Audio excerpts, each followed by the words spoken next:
la historia de la iglesia cristiana. Y vamos a ver desde que se fundó la iglesia en Pentecostés hasta el siglo XXI, cuál ha sido el desarrollo de la iglesia a través de los siglos.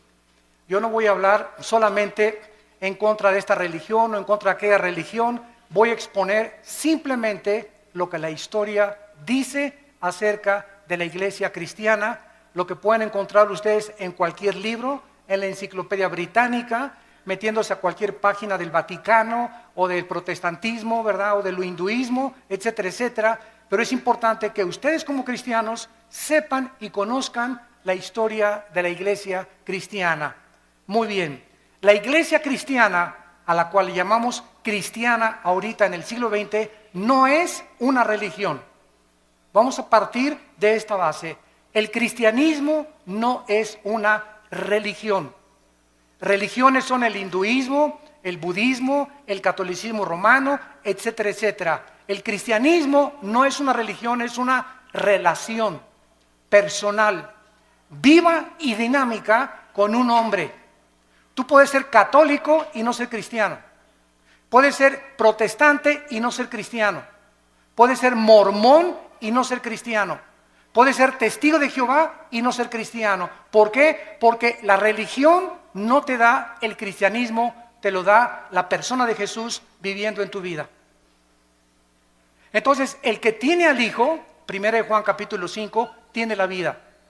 Pero si tú tienes una simple religión y no tienes a Jesucristo, ni tienes una relación con Él a través de la Biblia, tu cristianismo es una mera religión que te persinas, sacas tu estampita de Tadeo, te echas tu agua bendita y te vas a tu casa y de lunes a sábado eres el anticristo.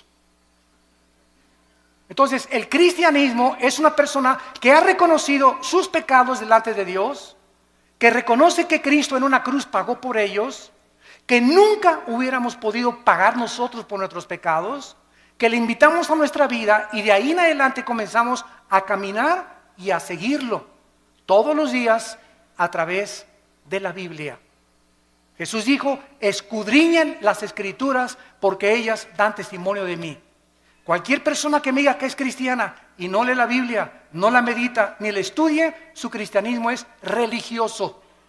Pero no eres un hijo de Dios ni una hija de Dios. La iglesia cristiana tuvo sus raíces en el judaísmo. El Señor Jesucristo fue judío. Los primeros apóstoles fueron judíos. Las primeras iglesias fueron judías. Así como también en el antiguo pacto, lo que usaron los apóstoles, los que escribieron el Nuevo Testamento, todos ellos fueron instruidos en el Antiguo Testamento o en la Torá. Así que tenemos que las raíces del cristianismo se encuentran en el judaísmo. En Hechos capítulo 2 encontramos el primer retrato en la Biblia de lo que es una iglesia cristiana, actitudes que debemos de mantener nosotros también y conservar. Dice Hechos 2:42, y perseveraban en la doctrina de los apóstoles. O sea, los primeros cristianos del siglo I eran discípulos, no eran del domingo nada más, sino que entre semana tomaban estudios con los apóstoles, venían al diplomado, tomaban estudios entre semana, no eran personas de domingo nada más.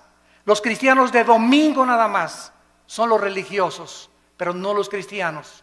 Los cristianos no se conforman con una palabra de Dios el domingo, anhelan, aman, tienen un hambre por la verdad, tienen una pasión que Dios ha encendido en sus corazones como un fuego inextinguible por conocer a Dios. Y si tú no tienes ese fuego que arde dentro de tu vida por conocer a Dios y conocer la verdad, estás muy lejos de llamarte cristiano. Dice la Biblia a continuación que también en la comunión unos con otros, se juntaban unos con otros, comían unos con otros, cenaban unos con otros. Si tú eres cristiano, tus mejores amigos son cristianos. Si tú eres cristiano y tus mejores amigos no son cristianos, no eres cristiano. No significa que no les vas a hablar, pero el cristiano comienza a buscar amistades cristianas que te ayuden a crecer, te identificas con ellos, porque qué comunión hay entre la luz y las tinieblas. Entonces es imposible, ¿verdad?, que una persona que no camine con Cristo pueda identificarse con una persona que camina con Cristo, porque son intereses totalmente diferentes. Dice la Biblia, en el repartimiento del pan, o sea, en la Santa Cena y en las oraciones. Estas características eran importantes porque después de que se formó la iglesia, vino la persecución. El mundo dio a Cristo, el mundo crucificó a Cristo, el mundo también tendría que perseguir a los que siguieran a Cristo. Y no ha cambiado las cosas desde hace 20 siglos. Dice la Biblia en el capítulo 7 de los Hechos, versículo 54 al 60. Oyendo estas cosas, se enfurecían en sus corazones y crujían los dientes contra él. Pero Esteban, lleno del Espíritu Santo, puesto los ojos en el cielo, vio la gloria de Dios y a Jesús que estaba a la diestra de Dios, y dijo: he aquí veo los cielos abiertos y al Hijo del Hombre que está a la diestra de Dios. Entonces ellos, o sea, los religiosos, dando grandes voces, se taparon los oídos y arremetieron con él. Versículo 59, y apedreaban a Esteban mientras él invocaba y decía: Señor Jesús, recibe mi espíritu. Y puesto de rodillas clamó a voz: no les tomes en cuenta este pecado, Señor. Y habiendo dicho esto, durmió. Porque de acuerdo a la Biblia, los cristianos no morimos en el sentido de que nuestra existencia cesa. Cuando un cristiano se muere, pasa a otra dimensión. Pasamos a otro plano de descanso eterno de nuestra alma. No dejamos de existir porque somos eternos, porque tenemos al Espíritu de Dios viviendo dentro de nuestra vida. La persecución arreció contra los cristianos. Primero vinieron las advertencias, les prohibimos que prohíban este evangelio. Después los torturaron, comenzaron los azotes y después la muerte. El primer mártir, lo acabamos de leer, se llamó Esteban. La persecución oficial contra la iglesia cristiana comenzó en el año 64 después de Cristo por el emperador romano Nerón. Duró 6 días y 7 noches. Nerón asesinó a 2 millones de cristianos. Ellos fueron quemados en los parques públicos, los echaban a perros rabiosos, los metían a un coliseo donde abrían la puerta a los leones, a los tigres, a las hienas, a perros rabiosos, para que ahí se los comieran y los deshicieran. Y desde ahí en el Coliseo romano, los cristianos, cuando Nerón estaba desde su trono mirando todo, les gritaba: ¿por qué ustedes no me reconocen que yo soy Dios? Y decían los cristianos: solo hay un Dios, el Dios y Padre de nuestro Señor Jesucristo. Y los cristianos del siglo I veían cómo venía el león y le arrancaba a su hijo de 5 años la cabeza enfrente de ellos. ¿Qué harías tú? Y venía el tigre y despedazaba a tu esposa. Y después venían contra ti las fieras. ¿Saben una cosa? Estaban tan llenos del Espíritu Santo que ellos sabían: ok, llega y le arranca el león la cabeza a mi hijo. ¿Cuánto va a sufrir mi hijo? 30 segundos máximo. ¿Cuánto sufrimos cuando llega el león y nos clava aquí sus dientes en la yugular y comenzamos a desangrarnos? 45 segundos. Pero después de 30, 45 segundos, Cristo estaría esperándolos en la gloria. Cristo estaba esperándolos. La resurrección de Cristo, el hecho de que supieran que Cristo había resucitado de los muertos, fue lo que les impulsó y lo que les llenó de ánimo y de valor para enfrentarse a la muerte. Y dice en Apocalipsis 12 que le hemos vencido porque menospreciamos nuestras vidas hasta la muerte. Para el cristiano el morir es Cristo y el morir es ganancia. Podemos vivir para Cristo, pero cuando morimos, ¿qué es lo máximo que nos puede pasar? Nos está esperando la gloria por causa de que hemos sido fieles a Dios. Pero los cristianos del siglo XXI, ya no voy a la iglesia porque doña Chencha me hizo caras y me hizo fuchi. Ya no voy a la iglesia porque esta no tiene aire acondicionado. Ya no voy a la iglesia. Los cristianos del siglo XXI parece que fueron hechos de mermelada McCormick. Duermen en camas de cera, carros con aire acondicionado, casas con calefacción. Y ahora, como lo vamos a ver más adelante, ahora hasta los predicadores del siglo XX piden ya hospedarse en hoteles 5 estrellas, a que los reciba una limusina en el aeropuerto y que les den $500 la noche. Y los cristianos del siglo I El ejemplo que nos dejaron Pablo en caballo, en azotes, en persecuciones, en trampas. Vean la Biblia, estos eran los cristianos que marcaron y pavimentaron el camino para la iglesia que somos nosotros. Pero nos hemos tan mal acostumbrado, estamos tan consentidos los cristianos del siglo XXI que ya se nos ha olvidado que no solamente fuimos llamados a creer en Cristo, sino que fuimos llamados a sufrir por Cristo también. Dice la Biblia que después de la persecución fueron esparcidos por todos lados y el evangelio comenzó a expandirse a Europa, a África del Norte y al Medio Oriente. Después se murieron los apóstoles y surgieron los padres de la iglesia, que se llamó los padres apostólicos en el siglo II y III después de Cristo. Se caracterizaron por comenzar a ser discípulos. Los apologistas defendieron la fe, los polemistas defendieron las herejías y los teólogos estudiaban la teología para acabar con las herejías que estaban entrando al cristianismo. Ahorita en el cristianismo, en el siglo XXI, yo que estoy viajando por todo el mundo ahora, me doy cuenta la condición tan patética, tan lastimera y tan triste en la que viven la mayoría de los cristianos.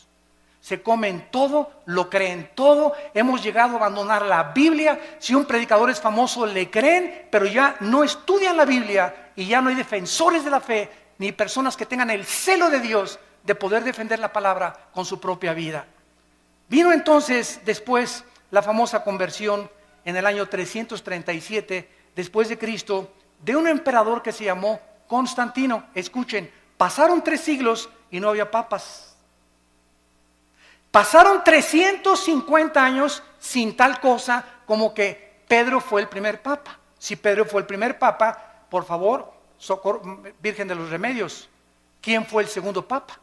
¿Quién fue el tercer papa? Pasaron 350 años sin que hubiera tal papado. El emperador Constantino nombró al obispo de Alejandría y de Constantinopla pontífice. La palabra pontífex en el latín significa constructor de puentes, porque el pontífice comenzó a enseñar que él era el puente entre Dios y los hombres, no Jesucristo, sino ese hombre a quien el emperador romano lo nombró. Y después lo nombró vicario de Cristo, vicarius Dei Filii en latín, que significa representante de Cristo en la tierra. Bueno, el emperador romano, Constantino, iba el 27 de octubre del año 330 más o menos a Milvain en una batalla, y en el cielo vio una cruz. Él dice que vio una cruz que le dijo, signos vincitoris, crucifix, bajo este signo vencerás.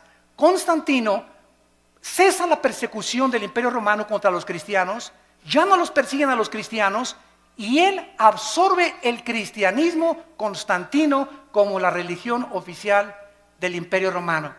Y desde Constantino a nuestros días, los cristianos son por herencia y por tradición y no porque han nacido de nuevo. Mi mamá fue católica, yo soy católico. Mi papá es budista, yo soy budista. Y así los padres heredan la religión sin que los hijos se hayan convertido a Cristo verdaderamente. Quiero decirles que Teodosio en el año 395 hizo oficial el decreto y ahora los cristianos, todos absolutamente, por ser hijos de padres cristianos, eran cristianos también. Vinieron después, en el siglo IX y X, en el año 1095, las cruzadas. El Vaticano, para recobrar la Tierra Santa de los musulmanes, ordenó 7 cruzadas en total. El papado apareció por primera vez hasta el siglo VI. 600 años pasaron sin que hubiera un jefe representante de todos los cristianos en el mundo. Alcanzó su cenit el papado en el siglo XIII y desde entonces hasta el siglo XVIII ha comenzado a menguar la influencia de Roma sobre el pueblo. La palabra papa significa pater en el latín, que fue aplicada a los padres de la iglesia. En el año 500 después de Cristo comenzó a limitarse al obispo de Roma nada más y después se convirtió en el papa o en el jefe de todo el sacro imperio romano. Durante 500 años, repito, no hubo papas. El primer papa, apúntalo, fue Gregorio I. El primer papa funcionando desde el Vaticano en el año 590 después de Cristo fue Gregorio I. Cuando el papa asumió el Vaticano, cerraron la Biblia y se hizo un decreto que nadie podía leer la Biblia. Le pusieron un candado a las escrituras más que con el permiso del Vaticano. Muy bien, cerraron la Biblia y entonces los hombres comenzaron a introducir al cristianismo más de 30 herejías. Permítanme leerles algunas de ellas. En el año 375 después de Cristo comienzan a decir el obispo que a los santos son intercesores de nosotros. En el año 450 se establece el celibato sacerdotal, que un hombre para servir a Dios no necesita estar casado, necesita estar soltero para servir a Dios. De ahí viene el grande problema de la pederastia, que últimamente han culpado a millones de personas y de obispos y cardenales que han protegido a muchos curas que violan a los niños menores de edad. ¿Por qué? Porque los pobres sacerdotes, ¿verdad?, les prohíben casarse y ahorita se calcula que el 80% de los sacerdotes en el mundo tienen una esposa. A escondidas, desde luego, debajo de la cama la tienen ahí guardada. Y la mayoría de ellos tienen hijos también, porque el Vaticano no ha querido entender que la Biblia en 1 Timoteo capítulo 3 la Biblia ordena que los hombres de Dios es mejor que estén casados. Entonces ese fue un invento que se lo sacaron de la manga, el celibato sacerdotal. En el año 666 viene la extrema unción, que si una persona está agonizando y se va a morir, y llega un sacerdote y le ponen el santos óleos, la persona ya no tiene por qué irse al purgatorio, porque se le da la extrema unción. Si una persona se fue un pecador, borracho, parrandero y jugador, pero antes de morir le echan aceite, el sacerdote se salva del infierno. En el año 850 establecieron el agua bendita, que cualquiera que metiera la mano a la pilita y se hiciera el signo de la cruz, ya lo protegían los ángeles. En el año 1190 se comienza a vender la salvación, que el que diera más dinero al Vaticano se le daban 15,000 años de indulgencias en el purgatorio. En el año 1215 después de Cristo, se introduce la transubstanciación, que el sacerdote tiene el poder mágico de tomar una hostia y convertir la hostia en el cuerpo y la sangre de Jesucristo, y que cuando la persona toma la hostia está recibiendo a Jesucristo. Se lo recibe el domingo, se le sale de lunes a sábado y se le vuelve a meter el domingo. Digo, es que si seguimos una línea de lógica elemental es absurdo, pero ¿cómo es que millones de personas lo han creído? ¿Cómo es posible esto? Es que Cristo estableció la Santa Cena, claro, pero Él no dijo que al recibirlo, lo recibíamos a Él. Él dijo, esto representa mi cuerpo que es partido, hacelo en memoria de mí. Nunca dijo que teníamos que recibirlo a través de eso. Bueno, esta transubstanciación va en contra de todo el libro en el Nuevo Testamento de los Hebreos, donde la Biblia dice que los sacrificios y todas las cosas fueron suspendidas y que en una sola ofrenda, Cristo, al morir en la cruz, Él ha pagado por todos nuestros pecados. Después la iglesia introduce la misa con la transubstanciación. ¿Saben ustedes lo que es la misa? Yo le he preguntado con mucho respeto, se los digo, y vuelvo a repetir, estoy hablando la pura historia. La misa, el 95% de los católicos no sabe qué es la misa. Todos dicen que es la Eucaristía o que es la hostia. De acuerdo al Segundo Concilio de Trento, apúntalo, el Segundo Concilio de Trento estableció la misa es la repetición del sacrificio de Cristo por los vivos y por los muertos. Cuando el padre entra al altar, levanta la hostia, y yo me acuerdo cuando yo fui acólito, me acuerdo todavía del latín, el padre dice, me introduzco al altar Dei, adeum quae juventudes meam, quera mis pea, quera mi dea, quera mi repulistis. Me introduzco al altar de Dios a ofrecer el sacrificio por los vivos y los muertos. En otras palabras, lo que Cristo hizo en la cruz, se lo brincan. y están matando a Cristo, volviendo a repetir el sacrificio de Cristo por los vivos y por los muertos. Esto es lo que es la misa. Por eso a los cristianos se nos prohíbe en Efesios 5, en 2 Corintios capítulo 6, que no hay comunión entre la luz y las tinieblas. No podemos los cristianos participar de un rito donde están ofendiendo lo que hizo Cristo en la cruz del Calvario. En el año 1303 se declara la peor de las herejías, que fuera de Roma no hay salvación. Que es la iglesia la que salva, no Cristo. La iglesia romana es la única que puede salvar. 1546 se agregan a la Biblia los libros apócrifos, que son más de 11 libros que no fueron aceptados como el canon de los padres apostólicos. En 1860 se declara la infalibilidad papal. ¿Qué significa? Que el Papa no puede cometer errores al hablar ni al dar una encíclica. Lo que el Papa dice es Dios hablando. En 1860 se decretó que la misa, fíjense ustedes, que el Papa es infalible, que no puede equivocarse. Muy bien, pasan aproximadamente como un siglo, 1960 y 61, y el Papa Juan XXIII, un Papa gordito, a mí me caía muy bien porque era muy honesto. El Papa Juan XXIII, por primera vez desde el año 350 después de Cristo, por primera vez en la historia, el Papa Juan XXIII, en 1961, abre la Biblia. Y comienza a leer y comienza a decir, ah caray, ah Chihuahua, cuánto apache. Dios mío, pero ¿qué es esto? Dios mío, pero ¿qué es esto? Dios mío, pero este libro lo hemos abandonado. Y entonces el Papa Juan XXIII manda quitar la misa en latín. Y ya no se da en latín la misa. Ustedes que son de los 50 o que eran niños en aquella época se acordarán que entrábamos a la misa y era en latín. Ahora es en cualquier lado. El Papa Juan XXIII manda quitar las imágenes de las iglesias.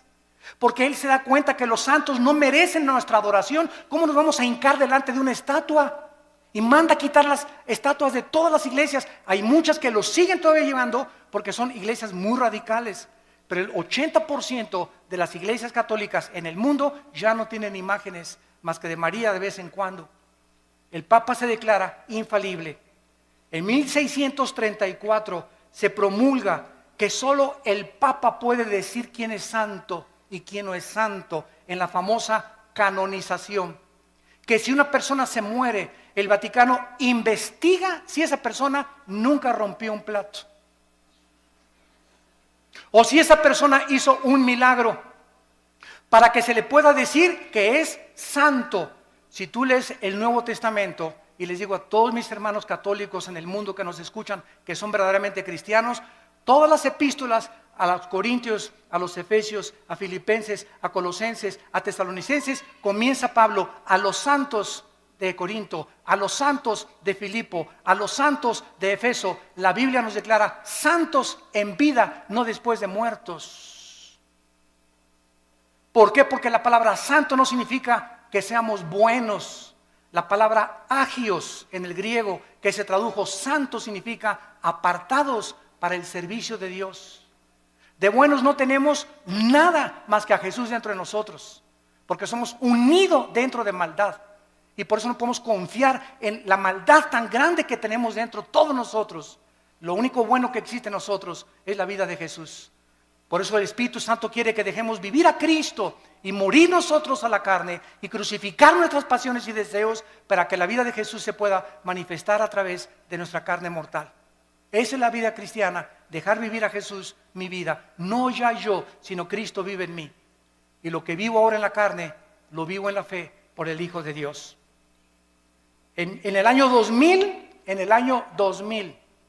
que nos toca a todos nosotros, el Papa Juan Pablo II declara a María corredentora junto a Cristo de nuestra salvación. No solamente Cristo murió por nuestros pecados, María también. Los cristianos, déjenme decirles, respetamos a la Virgen María, más que cualquier católico. Los católicos le han dicho de los remedios de los Lagos, de Zapopan, de la Macarena, de los Remedios, y le han puesto nombres de Guadalupe, y la Virgen no se llama Lupita, ni se llama de Zapopan, la Virgen se llama María. Y nosotros la respetamos como la madre de Jesús y como una mujer increíblemente humilde. Pero ella no murió por sus pecados. Ella en Lucas capítulo 2, y esto está en las Biblias católicas, dice: me regocijo en Jesús mi Salvador. María le llama a su hijo su Salvador. ¿Cómo es posible que podamos creer que ella también está pagando por ella no fue crucificada? Es Cristo el único que merece la gloria, el Hijo de Dios. Ante estas barbaridades y estas herejías, que la mayor parte de las personas están ciegas, solamente cuando se nos caen las vendas y leemos la Biblia, nos damos cuenta que tenemos que escoger a quién le hacemos caso, a la Biblia o a los hombres, a los que nos enseñaron estas barbaridades sin tener apoyo en la Biblia, o le hacemos caso a la palabra de Dios. En Gálatas 1, del 6 al 8, dice la Biblia que si alguien anuncia otro evangelio, o si alguien predica otra verdad que la que no está en la Biblia, queda bajo maldición. En 1 Timoteo capítulo 6, del 3 al 5 dice: si alguno enseña otra cosa y no se resume solamente y conforma a las palabras sanas de Jesucristo, nada sabe, está envanecido, delira acerca de cuestiones, contiendas donde nacen envidias, pleitos, disputas de hombres necios, pervertidos, que han desechado la verdad de Jesucristo. La Biblia es la única guía, la única lámpara, la única luz que nosotros podemos tener. Sea la Biblia veraz, sean los hombres mentirosos. Después de esto vino la famosa Inquisición, que fue el colmo de Roma. Las matanzas y masacres contra todos los que se decían cristianos, los que no se sujetaban a Roma y al Vaticano, los que leían sin permiso la Biblia, como a miles de judíos y enemigos en 1198 después de Cristo. En el año 1198 después de Cristo, el Papa Inocencio III, apúntalo, Inocencio III ordena asesinar y exterminar a todos los que no le obedecían a él y no a la Biblia. Se confiscaban los bienes de las personas, los bienes materiales de las víctimas, los cuales pasaron a ser propiedad del Vaticano. Francia, España, Italia y Alemania y los Países Bajos sufrieron los errores en el nombre de Dios.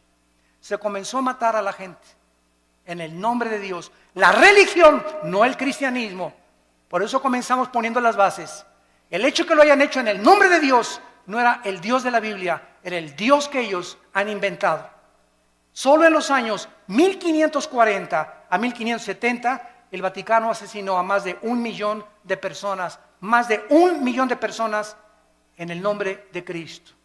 El Vaticano usó la Inquisición para mantener su poder. Y en el siglo XVIII, el Vaticano era el estado más millonario y rico de toda Europa.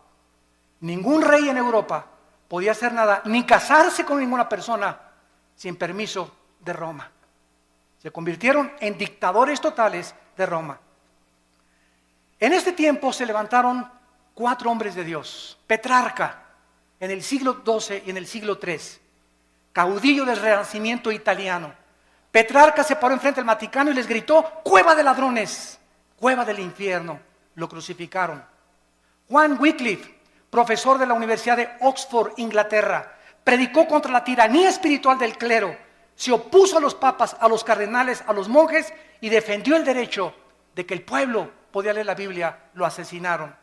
Juan Hus, rector de la Universidad de Praga, discípulo de Wycliffe, predicador intrépido, ataca los vicios del clero y el estado corrompido del Vaticano, condenó la venta de la salvación, de las indulgencias, rechazó la enseñanza del purgatorio que no está en la Biblia, fue quemado vivo, y los que seguían a Hus los condenaron a muerte en la hoguera por órdenes del Vaticano.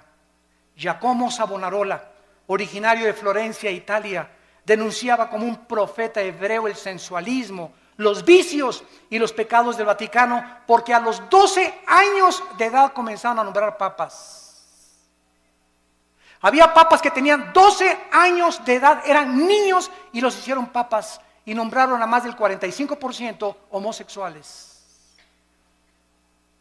Jefes de la iglesia y representantes de Dios en el mundo. Giacomo Savonarola quiso acercarse al Papa Alejandro VI, apúntalo, el Papa Alejandro VI le dice a Giacomo Savonarola: te ofrezco hacerte cardenal si te callas la boca.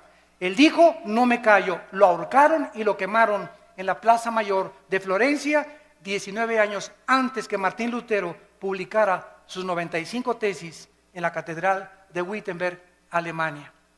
Y así llegamos al año 1550, 1546-50, cuando un monje llamado Martín Lutero vivía en Alemania y quería ser monje, un hombre sincero.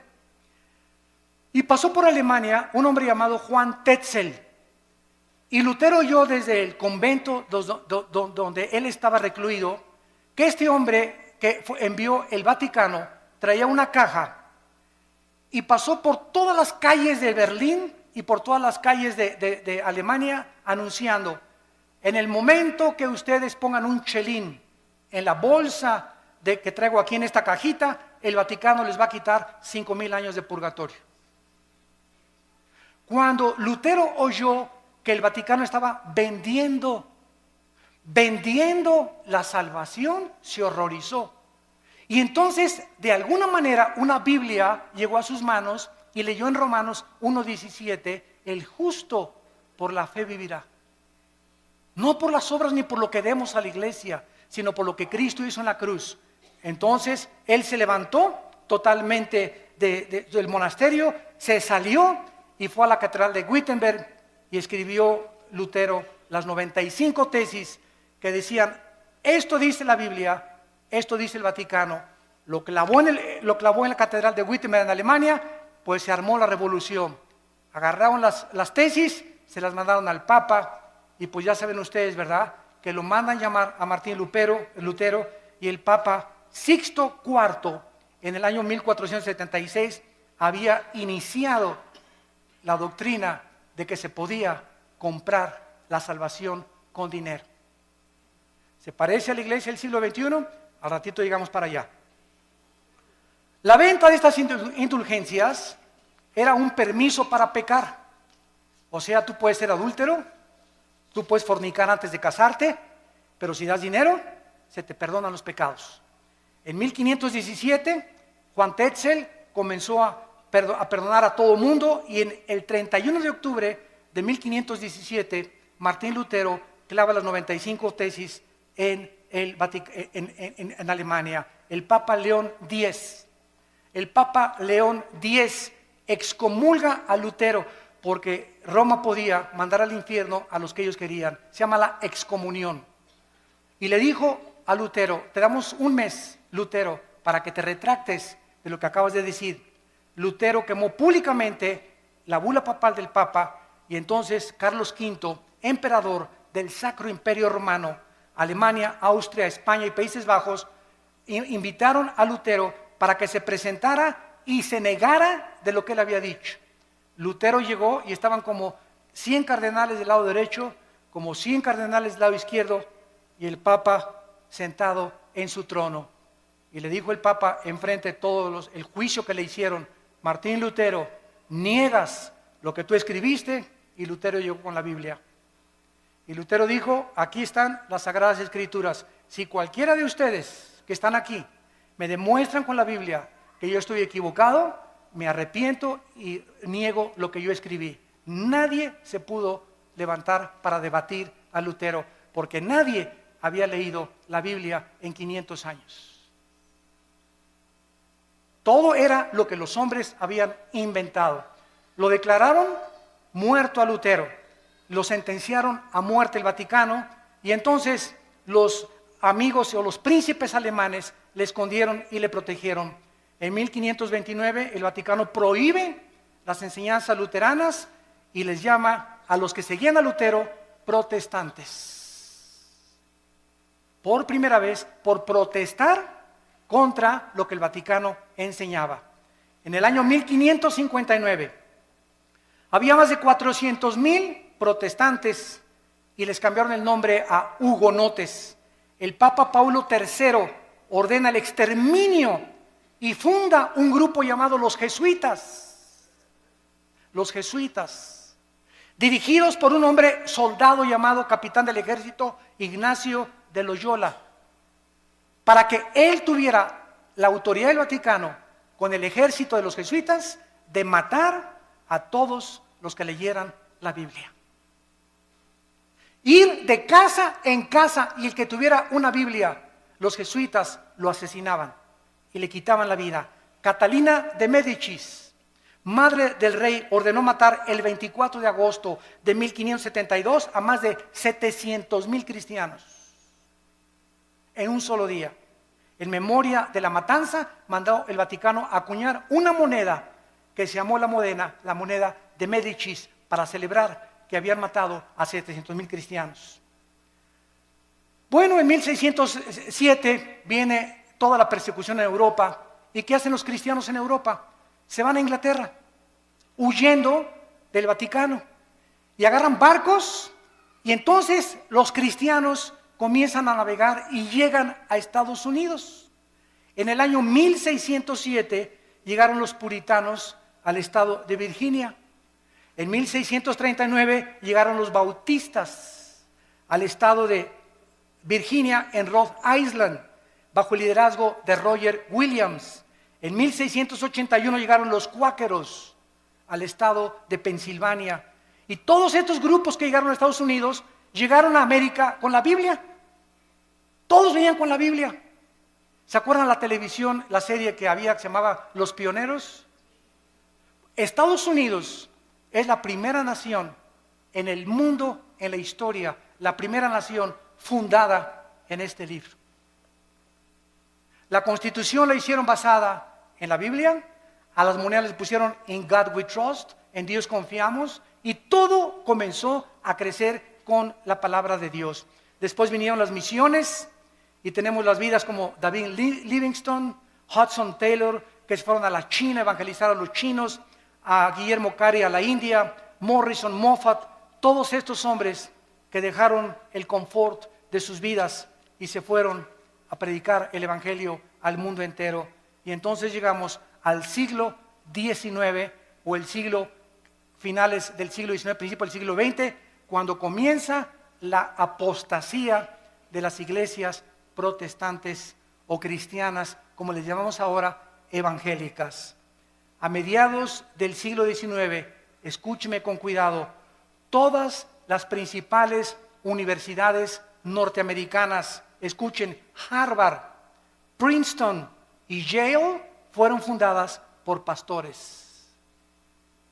Las más grandes universidades del mundo ahorita, Princeton, Yale y Harvard, fueron fundadas por pastores con principios de la Biblia. Pero ¿qué sucedió? Que comenzaron a mandar a los estudiantes a Europa. Y en Europa en el siglo XX comenzó el racionalismo francés y el ateísmo alemán, donde Jacques Rousseau y todos los grandes ateos del siglo XX comenzaron a atacar la Biblia, y los cristianos que venían de Europa, estudiantes que llegaron a enseñar en los seminarios teológicos norteamericanos, comenzaron a introducir todas las herejías del racionalismo filosófico europeo, y comenzó a leudarse poco a poco las iglesias protestantes o las iglesias evangélicas. Quiero nombrarles a ustedes las 8 verdades fundamentales del cristianismo, los 8 pilares sobre los cuales debe estar edificada una iglesia o una persona que es cristiana. Número 1, la inspiración de la Biblia como la única regla de fe y conducta. Solo la Biblia es nuestra regla de fe y conducta, no la Biblia más los sacramentos, la Biblia más la perla de gran precio, como los mormones, la Biblia más doctrinas y convenios de los mormones, la Biblia más las enseñanzas de la atalaya como los testigos de Jehová. Todas las sectas se caracterizan por la Biblia más otra cosa. El cristiano es solo la escritura, solo la Biblia, solo la fe. En segundo lugar, el nacimiento virginal de Cristo. Cristo nació virginalmente mediante una virgen llamada María. Número 3, la deidad de Cristo. Cristo tenía dos naturalezas, la naturaleza humana, que fue la que murió en la cruz, y tenía la naturaleza divina. Jesús dijo, el que me ha visto a mí, ha visto al Padre. Número 4, la doctrina de la Trinidad. El Padre, el Hijo y el Espíritu Santo son la misma esencia, manifestado en tres diferentes personas. Número 5, la resurrección de Jesucristo corporal. Los testigos de Jehová enseñan que resucitó en gases. Nosotros decimos, la Biblia dice que resucitó físicamente. Número 6, la salvación por gracia sin las obras de la ley. Ahora hay una doctrina en el cristianismo que se llama que se puede perder la salvación. Cuando una persona me dice, ahora que estuvimos mi hermano y yo en un país de Sudamérica, teníamos ahí como 500 pastores y todos me preguntaron, hermano Alducin, ¿se pierde la salvación? Y yo les dije lo siguiente, es tan fácil como esto. Roma dice, la salvación más los sacramentos igual a la salvación. O sea, es por gracia, pero también las obras te dan la salvación. Esa doctrina entró a nuestras iglesias. Y ahora los que dicen que se pierde la salvación, dicen esto, no, yo acepto que Cristo me salvó por gracia, pero me tengo que portar bien y ya no tengo que pecar para poder entrar al cielo. O sea, están agregándole méritos a la obra de Cristo. Hay 5 pasajes en el Nuevo Testamento que implican o que parecen enseñar que se pierde la salvación. Como Apocalipsis 3:5, el que no venciere será borrado del libro de la vida. A ver, hermano, aquí dice que será borrado el libro de la vida. Le digo, mira, léelo con cuidado, por eso tenemos que estudiar la Biblia. ¿Quiénes va a borrar del libro de la vida? Los que no son vencedores. Ah, pues sí, ¿verdad? ¿Y quiénes son los vencedores? 1 Juan 5, 4 y 5, los que somos hijos de Dios. Entonces, claro que los somos hijos de Dios, nunca van a ser borrados del libro de la vida. Ah, pues chino, chavieso. Y así comenzamos a ver que cada pasaje que usan para disque enseñar que se pierde la salvación, lo sacan fuera del contexto y hacen un pretexto de la palabra de Dios. Número 7, la redención es por la sangre de Cristo, no por la misa ni por ninguna otra cosa. Y número 8, necesitamos nacer de nuevo. El ser humano necesita ser regenerado para entrar al reino de Dios. Muy bien, y terminamos con lo que es la apostasía de la iglesia en el siglo XXI. Abróchense el cinturón. Ahora voy a hablar lo que está pasando en las iglesias cristianas y que necesitamos nosotros los predicadores pasarle la estafeta a nuestros jóvenes, a la segunda generación, y volver a enseñarles a que regresemos a la Biblia otra vez, porque los cristianos del siglo XXI estamos abandonando la Biblia. Y si estamos criticando a Roma que vende la salvación, yo conozco iglesias cristianas que venden la salvación. Ya no tenemos por qué jactarnos ni presumir que somos mejor que el Vaticano. Por eso les dije, les voy a hablar la verdad. Yo conozco iglesias que venden la salvación y predicadores en la televisión que te venden la salvación. Si tú les mandas $50. En 1960-70 comenzó un cura católico en Centroamérica llamado Camilo Torres. Yo admiro a este hombre. Él era sacerdote católico. Él no conocía la Biblia, pero él estaba harto de la pobreza. Y que él no podía cambiar con lo que Roma le decía la vida de toda la gente pobre en Centroamérica, Guatemala, Honduras, etcétera, etcétera. Entonces Camilo Torres, ¿saben lo que hizo?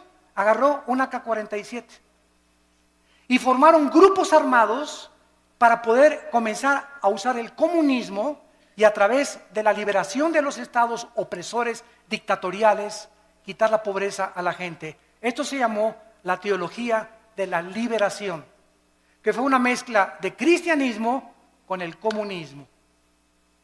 Y él era un hombre sincero, Camilo Torres. Después encontramos que pasó el tiempo Y el cristianismo se comenzó a mezclar con el misticismo de los hindúes y de las filosofías orientales. Comenzamos a darles en los 70s y en los 80s del siglo pasado, a darle más experiencia y más validez a las experiencias místicas, y se comenzó a propagar la mentira. No vamos a hablar de doctrinas, las doctrinas nos dividen. Si leemos las cartas de Timoteo, le dice Pablo a Timoteo, predica la doctrina. Y comenzaron a decir, no hablemos de doctrinas, vamos a hablar mejor del amor, porque las doctrinas nos dividen. El pueblo de Dios comenzó a enseñar que si tú no hablas en lenguas, no tienes a Cristo. Que si no hablas en lenguas, no tienes el bautismo del Espíritu Santo. Esto es una herejía. Porque el don de lenguas, gracias a Dios por él, y no estamos en contra de este don. Gracias a Dios los que ustedes tienen ese don. Pero enseñar que si no lo tienes, no tienes al Espíritu Santo, es una herejía. Porque toda la historia de la iglesia, los más grandes hombres de Dios del siglo pasado y del siglo XXI, ninguno nunca ha hablado en lenguas. Entonces no eran cristianos de acuerdo a esta enseñanza. Se comenzó a propagar la risa santa. Y comenzó a decir que era de Dios. Risa santa le llamaron. Y se comenzaron a tirar al suelo, muertos de la risa. Y comenzaron a filmarlos todos los enemigos del evangelio. Y comenzaron ya en el suelo a ladrar como perros. Comenzaron a ladrar como animales. Después vino el vómito santo. Es santo. En la iglesia, enfrente de todos, que porque lo que salía era el bautismo del Señor. Después comenzaron a mandar por la televisión trapos ungidos. Quiero decirle que si me mandan $100, este trapito se ungió con aceite de Israel. A mí qué me importa que haya sido con aceite de Metepec. El aceite del Antiguo Testamento no era el santo, representaba la unción. No había nada del aceite que fuera santo, era el símbolo que él representaba nada más. Y ahora la gente, porque este es aceite de Jerusalén, ya tiene más validez que el aceite olivo o que el aceite que hacen en cualquier otro lado. Y comenzaron a ungir trapos, pero el predicador era famoso. Y como yo soy famoso, te mando el trapito, mándame $50 y lo pones bajo tu almohada y te quita el dolor de cabeza. O te va a proteger de los demonios. O si me mandas $100, alejaré las maldiciones de tu casa. O si haces un pacto conmigo, tu hijo se va a aliviar y tu esposo va a regresar que te abandonó. Todas estas son herejías, son blasfemias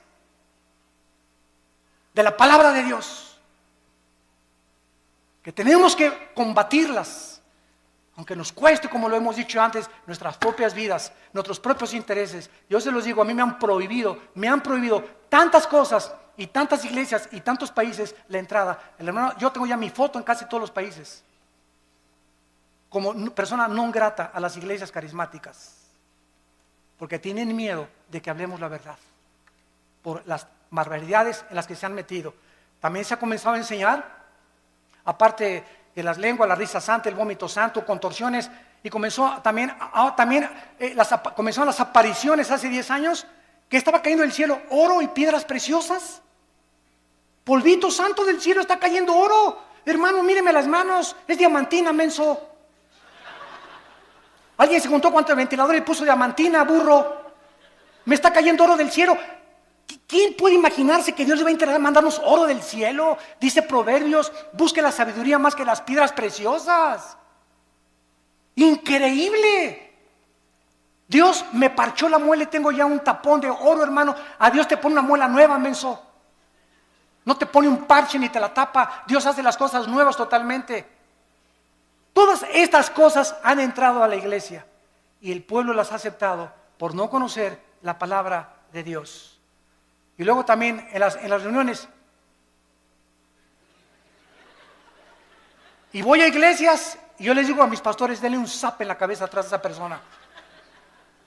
Es que estoy bajo la influencia del Espíritu Santo. Espérame tantito, lee 1 Corintios 14. El espíritu del profeta está sujeto al profeta.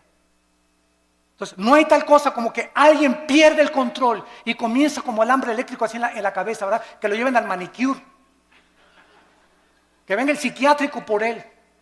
Pero esa persona no tiene el Espíritu Santo y está solamente haciéndose ese panchote que está haciendo la iglesia para que la iglesia vea que el hermano tiene el Espíritu Santo. ¿Qué le interesa al Espíritu Santo que das como alambre eléctrico? En 1 Corintios 14 dice la Biblia, hermanos, dice Pablo, les suplico que en la iglesia no hablen en lenguas. Y si alguno quiere hablar en lenguas en la iglesia, que sea 1, 2 o 3 por turno, nunca todos al mismo tiempo. Y además que uno interprete. Y si no hay intérprete, cállate y habla en chino mejor. Pero llegaban a las iglesias y todos, pero todos estaban llenos del Espíritu Santo. Hermanos, un cántico nuevo. Y comenzaron todos. ¿Cuál cántico nuevo? Ni que 8 cuartos. ¿Cuál cántico nuevo? El cántico nuevo en los salmos es algo que sale de Dios, inspirado con nuestra mente de por medio. Nunca caemos en el misticismo oriental que pierdo el contacto con la realidad y me tomo un espíritu y me comienzo a hacer así o comienzo a dar cosas que eso no son cosas de la palabra de Dios. Todo este misticismo entró a la iglesia y hemos llegado a la brujería. He visto programas de televisión donde un pastor agarra un bote de agua y dice que lo convierte en la sangre de Cristo. Y voltea el bote de agua, ¿verdad? Y se voltea por atrás y le echa de esa cosa, ¿cómo se llama? El polvo con el que hace ¿cómo? Kool-Aid. ¿Lo pueden creer? Otra señora en la televisión hace poco pasó y dijo, fórmense aquí los de $1,000 y aquí los de $500. Y agarró un billete y lo pegó aquí en el oído. El dinero habla. Ahora aquí los de $1,000 y aquí los de 500. Y se ve en el video, lo pueden ustedes ver, se ve en el video. Pasa una señora con unas alhajitas y esta predicadora es mujer. Agarra las palajitas y le dice, no, esto no vale $100, vete.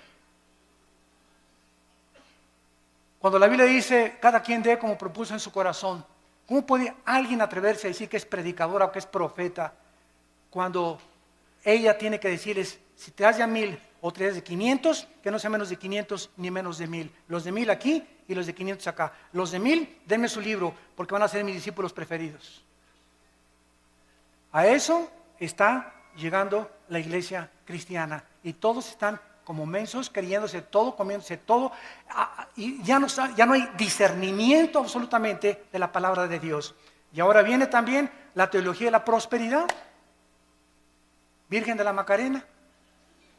Se enseña que Dios quiere que todos seamos ricos, que si tú mandas una ofrenda te vas a hacer rico o te vas a tener la prosperidad económica. Y claro que Dios quiere prosperarnos. Y claro que Dios quiere bendecirnos. Segunda de Juan. Yo quiero que prospere tu vida y tu vida espiritual y tu vida social y tu vida económica, pero nunca se predica el precio que hay que pagar para esta bendición de Dios, y es la santidad. No es mandar para que Dios me dé, comenzamos a vender y comenzamos a hacer negocio con Dios. Es como los famosos pactos, ¿verdad? Los pactos ya se acabaron. A Dios le haces promesas, los pactos los inicia Dios. Ya no hay ninguna cosa que un hombre haga pactos con Dios. Hacemos los pactos nosotros, ya estamos bajo el pacto de sangre y ese pacto es incondicional. Ya no hay ningún otro pacto que hacer más que obedecer las sagradas escrituras. Cobrar por predicar. Me hablan el otro día de un país de Sudamérica. Hermano Alducin, lo invitamos a una cruzada aquí. Sí, con mucho gusto voy a orar. ¿Cuántos van a ser sus honorarios? ¿Cuánto van a ser sus honorarios? Me preguntan muchos pastores que nos están oyendo por televisión también. ¿Cómo que cuántos son mis honorarios? Pues sí, hermano, es que los predicadores que hemos invitado nos cobran $500 la noche con traje oscuro, con traje azul. Si quieren que llore, $50 más. Da risa, ¿verdad?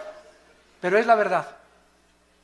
Que los recojamos en limusín, de desayuno, queso, cottage con uvas nada más, con agua de una tal marca, que los transportemos en helicóptero, y el que trae avión, que le paguemos $10,000 para la gasolina del avión.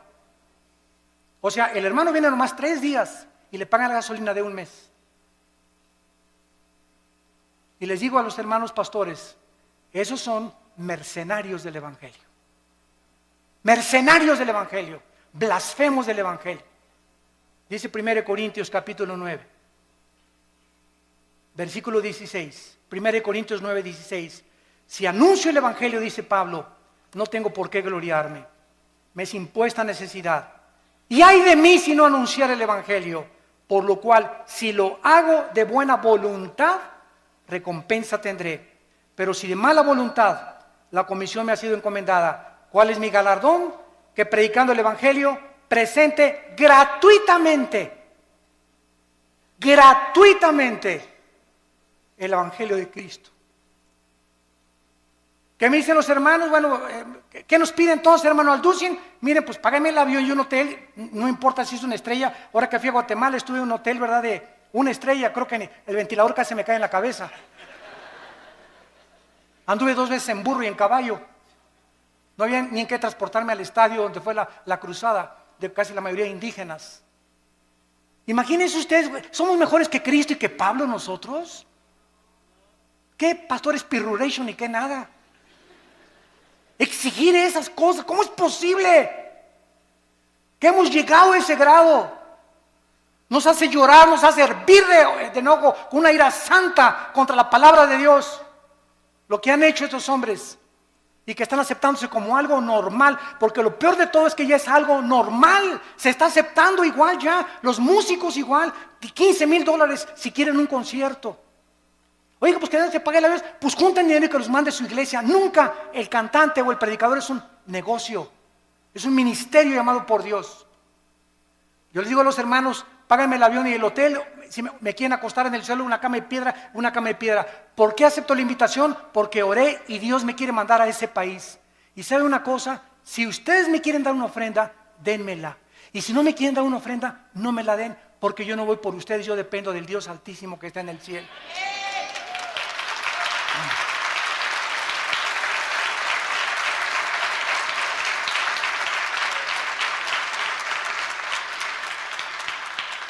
Recuerdo una vez regresando de una iglesia del centro de la República Mexicana, hace muchos años, venía con mi hijo Alan que estaba chiquito, tuve 8 días predicando en una cruzada, en una ciudad, me reservo el nombre, y también los hermanos no me dieron ni para la gasolina, tenía una combi vieja en aquel tiempo. Cuando pasábamos, Alan y yo tuvimos que empeñar nuestros zapatos que traíamos y el reloj que traía para pagar la caseta y regresar a casa. No me dieron ni para la gasolina y los bendije y no guardé rencor contra ellos. A los 3 días me llegó un cheque por el triple de lo que me hubieran querido dar. Nuestra provisión. ¿De dónde viene nuestro socorro? ¿De dónde? Acuérdate de eso.